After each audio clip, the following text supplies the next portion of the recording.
Two portfolios. One made 15% last year.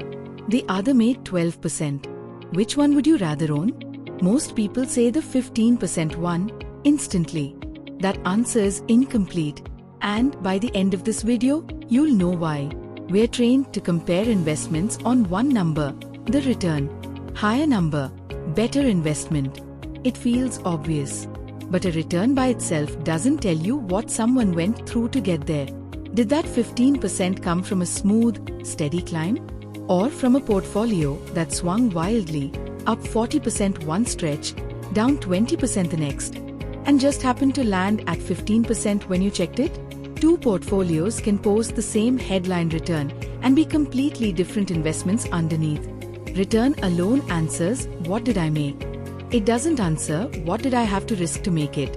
That second question is what risk-adjusted return is for, and it's the piece most people never check before comparing two funds, two portfolios, or two strategies. Step 1. Separate how much from how bumpy. Every investment has two properties worth tracking, not one. The first is the return itself, the number everyone quotes. The second is how much that return wobbled to get there. In this framework, that wobble has a name, Standard Deviation, a statistical measure of how much returns swing around their average, used here as the primary measure of a portfolio's risk. A portfolio can average 15% while spending most of its time far above or far below that average. A steadier portfolio can average 12% while rarely straying far from it. The average alone erases that difference completely. Step 2. Why the wobble matters, not just the destination. This isn't an academic distinction, it's a behavioral one. A portfolio with a wide swing doesn't just look riskier on paper. It's genuinely harder to sit through. Investors who experience sharp drawdowns are more likely to sell at the wrong moment, out of stress, and lock in a loss they didn't need to take. So when you are comparing two portfolios, the one that got to its number with fewer, smaller swings gave the investor an easier and often more reliable path to actually stay invested long enough to keep that return. Volatility isn't just a statistic. It's a test of whether you can hold on. Step 3. Put the two numbers together, the efficiency ratio. Once you accept that return and volatility are two separate things, the natural next question is, how do I compare them fairly? That's what an efficiency ratio does, return divided by standard deviation. That is how much return is being earned per unit of risk taken. It's useful precisely because it lets you compare two portfolios or funds that have different absolute returns and different risk levels on a single apples-to-apples scale.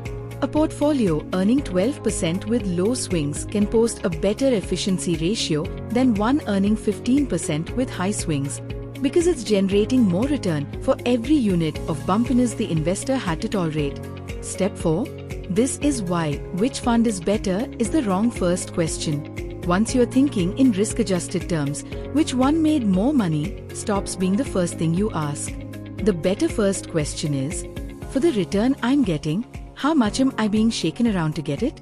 Two funds can sit next to each other on a leaderboard sorted by pure return and be in completely reversed order once you sort by return per unit of risk instead. Neither number is wrong. They're answering different questions. The mistake is only ever looking at one of them. Take a daily commute. Say your average commute is 30 minutes. If your standard deviation is 6 minutes, that means most days you're arriving somewhere between 24 and 36 minutes, annoying but predictable. Now imagine a second route that also averages 30 minutes, but with a standard deviation of 15 minutes. Some days it's 15 minutes, some days it's 45. Same average commute, completely different experience of getting there. Portfolios work the same way. Before you compare two investments on return alone, ask the second question. How much did that return swing to get there?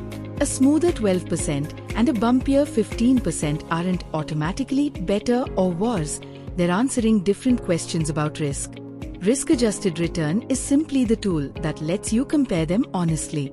That's what risk-adjusted return really means, and why the bigger number on the leaderboard isn't always the better investment. Thanks for watching. check out the video description. We've packed it with resources just for you. If you found this video helpful, please give it a thumbs up and share it with someone who needs it.